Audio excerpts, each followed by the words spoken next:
So we had just kind of gone over so far, Sylvia, talking mainly about the approaches that we would take, that we saw ourselves taking as far as whether it was an expert or a facilitator or critical inquirer, collaborator. And we had kind of mentioned that the facilitator and the collaborator might be effective in a family life education situation. So do you have some insights on what you would do with that? Do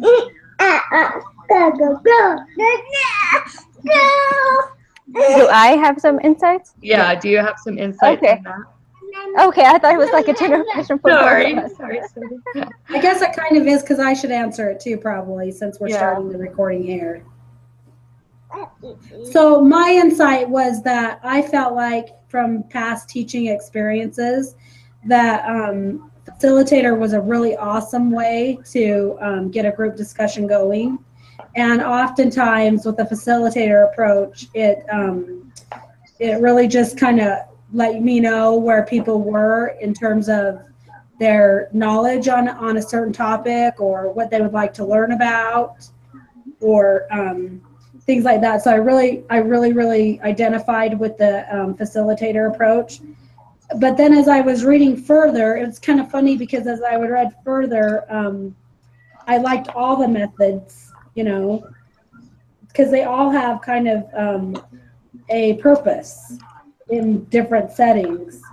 And I really liked the, you know, like the different approaches. And I thought that maybe that there's benefits to all approaches in different settings or even all in one workshop. So I just thought that that was interesting, depending upon kind of the workshop. Those are my thoughts about that. That's true. And I think it also depends on who your target audience is, like they were talking about. And also teaching to like the specific needs of the person, what kind of role you're going to be like playing or what kind of facilitator or collaborator you're going to be with. And I don't know, every time I teach, it also depends like with your partner, because there's always one that is a little bit more dominant than the other. So I think like it's one of those two, whether it has a lot of ingredients included up to seeing, and all of them contribute to the way to present yourself in your project. It's just kind of, I think the first time it's kind of rough figuring out how you both have your teaching styles and trying to like be united in one, and then it'll be easier to determine whether you're a facilitator, collaborator, or something else. Does that make sense? Yeah. Yep, that's a really good point. Yeah. Yeah. Very good. You know, I think a lot of it has to do with the age that you're teaching, like you said, Sylvia. If you're teaching younger people, sometimes you have to present material and then get some input on it, because if you try and get them to open up right away, then I think it's more difficult. You just kind of have to get the discussion going by giving them some material to work with. Yeah, and along with that, Lori, you kind of with teenagers, you kind of have to keep it interesting. Yeah. Like, because their short span is so short that you have to keep it involved, and they kind of have to trust you to open up with you. So true. That is so true. Yeah. So a lot of it does have to do with age, I think, too. Okay, and the next thing that we go ahead. So, Monique. I was just going to add, I really like asking questions a lot too when I teach, depending upon the group and how you ask the questions. It just really gets the group interested. Like I like starting out a discussion oftentimes or a lesson with a question sometimes, just to get people thinking. And you know, the one thing that I noticed with our with family life education, and Sylvia and I are doing the workshop, you know, throughout the workshop, you're probably going to be shifting roles quite a bit, depending on the activity that you're doing. You know, sometimes you'll be having a group activity, and then you may present some material and ask questions about it, or you may have it just kind of depends. And like you said, Monique, I think you have to, or maybe it was Sylvia, you have to keep it moving. Like Yeah. you have to keep their interest. And so if you have just one approach, you may lose them right away. So Yeah. that's a really good point. I agree with that. That is a good point. I like it. That's true. And I also think like because we have to teach for like 2 hours or depending on because we're doing the workshop or like the personal like interview one-on-one, I think you have to kind of like balance your questions, like having a little video clip, social media, a worksheet that can fill out. I think you have to use a variety of resources Yeah. to keep that interest because it's a topic that you both have to be like, okay, this is what I have. This is a film. This is some questions. This is something to ponder about. This is something you can take at home and continue learning about it. Yeah. Yep, that's Very a really true. good point. Yeah. Very good point. Awesome. Okay, the next thing that we talked about is the working philosophy that people have. And a lot of that has to do with kind of your beliefs on what family is, the purpose of family, the structure of the family that you're dealing with. And I had just mentioned earlier that, you know, as members of the church, we have a pretty set view on what family is and what it's about and the purpose of family. And so I think, you know, you have to be true to your beliefs, but at the same time, we're going to be working with diverse people, and we need to, I think, stick to our values, but we need to be flexible as far as understanding other people in order to be able to help them. Like we kind of, Sylvia and I live here in Utah, and we have, you know, it's a cultural thing. Yeah. And so, but if you're teaching throughout other states, it's going to be totally different. And I think Yeah. I've always worried about that. I don't know about you ladies, but I worried about, you know, like, how do you balance your beliefs without, Yeah. and still be objective in your teaching? So Yeah. I could use some insights on that. I know it's kind of funny because I live in Utah too, but I Oh, you always, do? Oh. yeah, I just live in Draper, but Oh, I watch Divorce Court. I don't know if you yeah. guys watch it ever, Yeah. but sometimes because I don't know, I like the education with Lynn Toller.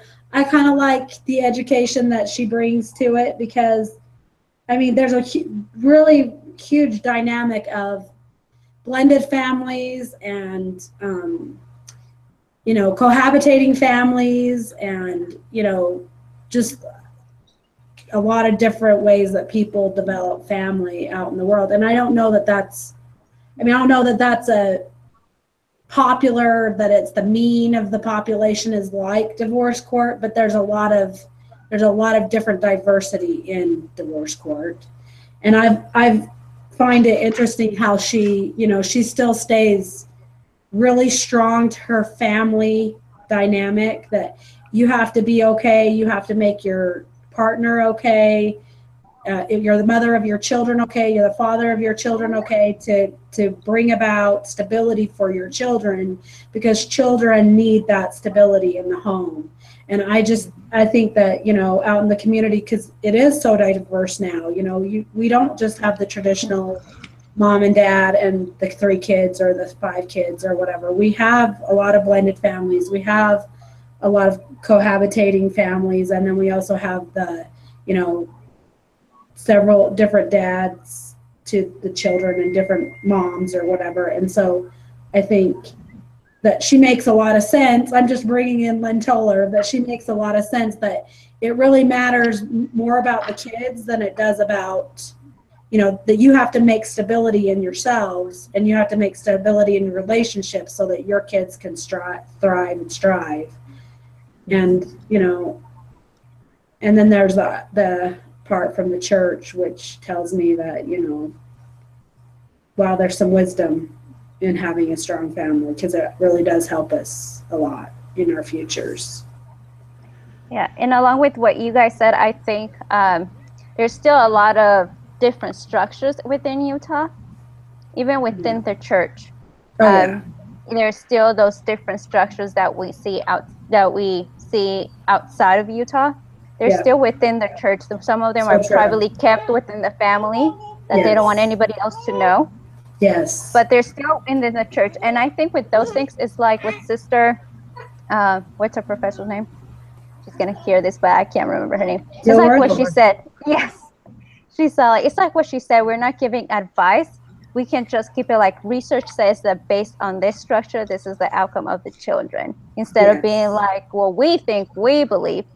Yeah. Instead of making it like kind of offend them, kind of keep it in the research level. And I think like regardless of the family structure, they all want the best for their family and for the children. I agree. Or at least they're trying to. So we can just make that general statement and then, well, this is based on research. This is what the research based on these. Yes, instead of making it so personal and they might get offended or their feelings might get hurt. Very good point. Very good point. Yeah.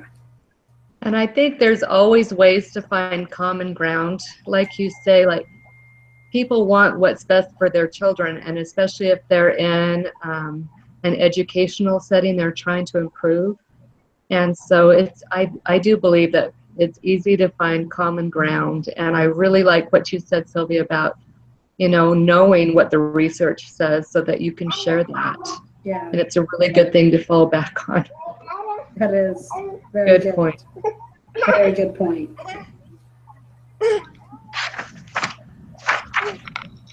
All right. Well, in my outline, you jumped in, Sylvia, or whoever. It also talked about in chapter 16 how to do the marketing and that type of thing. And so we could talk about that. They also talk about, and then in the appendix, it talks more about the principles and assumptions with family life education. And so it just kind of depends on I don't think we're going to be able to cover it all, but kind of what you ladies would like to discuss. How many minutes are we at right now? Do you know? Let's see. I think, well, I don't know when we restarted it. I'm thinking probably about 20 minutes. We're already in 20 minutes? I think so. Started? Yeah. Okay, so maybe 10 more minutes? Yeah, because Lori texted me at 6:36 and it's 7:06. Okay. Yeah. So let me start the timer for 10 more minutes just in case. Okay. And then I was just looking to see when I texted you, Sophia. I just have my phone right there because he was watching Elmo on my phone. So I'm like, 6:36. Yeah. Good. Oh, I'm glad you were there. Some of the things that I thought were really interesting in the marketing chapter, and I find very true, just, you know, my husband teaches workshops on how to develop workshops, I guess. But well, that's handy. Yeah. Yeah, it is kind of funny. But and you'd think I'd be better at it, but I'm not. But I liked on page 332 through, well, and I don't know if you guys have this book or if you bought it online, but it's kind of the end, 332 through 336. It kind of starts out characteristic 1. Some of the things that people need to like you have to be able to appeal to them. And I thought what was interesting about the marketing chapter was they kind of start out the chapter about how, you know, the best people that want family life education or FLE are the advocates of family FLE. It's hard to get people out to these classes. It's hard to, you know, educate people, and they don't really feel like that they need it, and or that they want it. And I was thinking about that, and I'm like, you know, it's kind of funny because I actually a couple weeks ago posted on Facebook just to random people, if you could take a workshop on any of the following, what would you take a class on? And most of their answers were based upon, you know, making more money. And I had in there family relationships or, you know, something else like that. I wish I had the question right here, but I found that interesting that most people, it's not about relationships or even family. It's mostly about making money is what they wanted to learn more about. And so I started looking at these characteristics that they are at risk for the problem and that the consequences are severe. So in our marketing, somehow, and yet I go to classes that are about self-development. I go to those classes. I love them. I go to them. And I don't know if that's because I'm a family life educator or if it's because I just, you know, because then I go with people. I go with tons of people who go to them too. And yet they're not necessarily geared to, you know, geared to family or geared to relationships, but they're geared to more, you know, about being successful in life, I guess. But then when you're in them, they talk about relationships. They talk about cognitive behavioral therapy type activities like mindfulness and meditation and stress and anxiety and all those things. So I thought it was interesting that, like, how do we get them to believe that they are at risk or that they do want to better their lives? What are some things that you guys find that, you know, make you want to go take a class on something, or people you know? What do you guys think? Really good question. You know, I started thinking we're gearing ours more towards teenagers, and I've just kind of been brainstorming on how, you know, if you can advertise with the school. And you know, I think Sylvia and I are just trying to learn as we go here because, you know, unless sometimes you're ordered to go to a class, but if you're just looking for a class, it's hard to know. And usually the people that are striving to do better are the ones that have been to the classes already. Yeah. So that's a really good question, and I'm not sure I have the answer to that. How you would go about doing that? What are your thoughts on that, Sylvia? I just had a thought. I think like most people don't go to classes until it is the last resource they have, until they have it so bad that they realize, okay, we need to do something about it. So as you were talking about, Lori, we're talking about teenagers and their emotional intelligence. I was like, a great way to market ourselves is to go to, because I told you that my aunt's a director of social worker of a lockdown facility.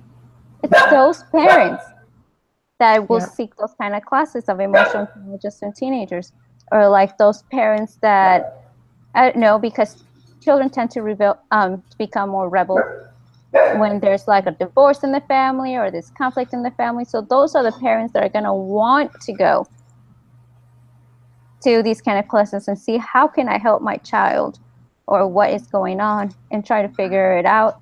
So I think like most of our target audience would be like the school facilities, like the lockdown school facilities, or the government base that the government has classes. I don't know what it's called because there's government and there's also privately owned lockdown facilities. So it's probably that's our target audience, like those kind of parents. And you can also do it within the church or ward, but most likely people do it because of need or they're desperate. Yeah. Yeah. And that's kind of what that chapter talked about was, and even they gave that example of the married couple that was soon to be married, that the statistic shows that, you know, people who have premarital counseling actually do better and have less chances of divorce and marital conflict if they go through premarital counseling. And then it, of course, gave you all the reasons why they don't.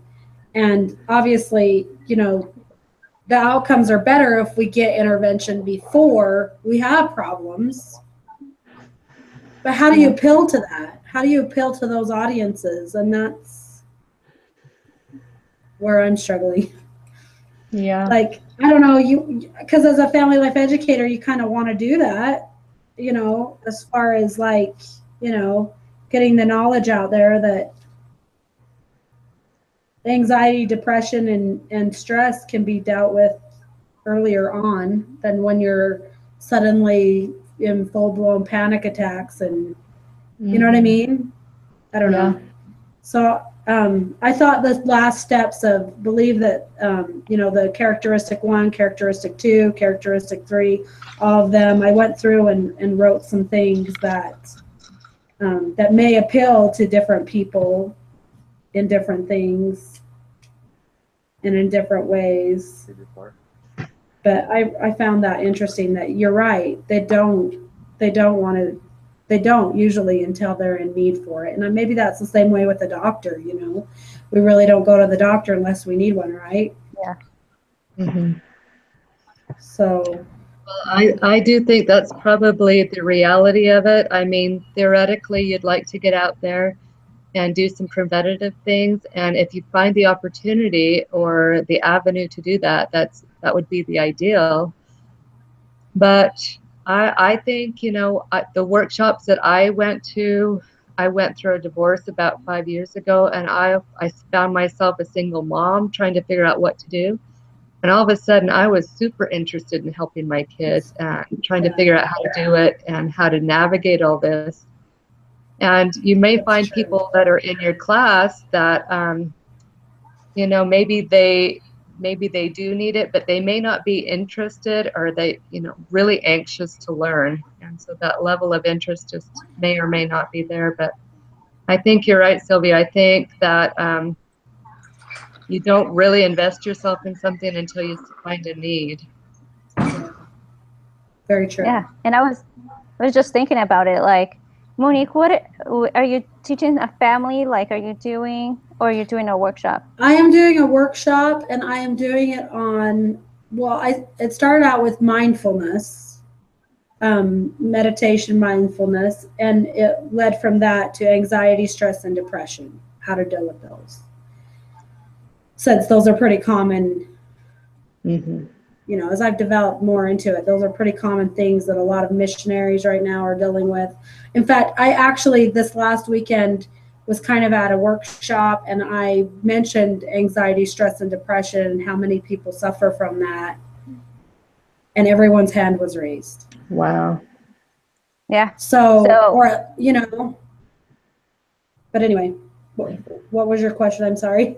Because I was thinking, besides the people that need it, it will be interesting, those people that work with them, like people that have callings that have with the youth. Because I have a Sunday school class, and I have like 16 and 17. There's 30 of them. So sometimes I'm just like, what are they thinking? And all this, and what do they go through? So those people, they can be the target audience, those people that work with them. Yeah. And then for you, Monique, it could be like those mission prep class, like those people that teach those mission prep classes. Mm-hmm. Or even Relief Society, because I went through the baby blues, and that's part of like anxiety, depression as a first mom. Yeah, so true. That could also. Yeah, for sure. So yeah, those are good points. All right, well, our timer has gone off. So I think we have covered what we need to cover, and thanks you guys for meeting tonight. Thank you, Monique. Thanks, Monique. I'll go ahead and post this on the board, and then you guys can comment or whatever you want to do, and I'll just go ahead and post it, edit it, post it. And thank you for being able to meet and collaborate, and I guess I look forward to having many more meetings with you guys. All right, sounds good. Thank Lori, you, Monique. You are the one who had the outline. Do you want to post your outline underneath this link? Yep. Okay. Yep, I can do that. So I'll just go to the discussion board and post it. Is that the right thing to do? Okay, yeah. And then I'll post underneath it the link, or vice versa. Okay. It'll take me a minute to get the video compressed or whatever. Edited. Okay. Okay. Thanks so much. Thanks, Lori. Yeah. Take care. I'm glad you could make it, Sylvia. Thank you. Thanks, Monique. Sorry. Yeah. No, you're fine. Okay. So, Sylvia, yes, you want to talk for just a minute? Yeah, we'll talk. Okay, I'm going to stop the broadcast, and I don't know, it might hang up on you guys. Oh, that's true. So if it does, I'm sorry, and maybe you can call each other back, or. Yeah, we'll just talk to each other. Go ahead. I'll Okay, give you a call, Sylvia. Okay, Okay. perfect. Okay, thanks. Bye.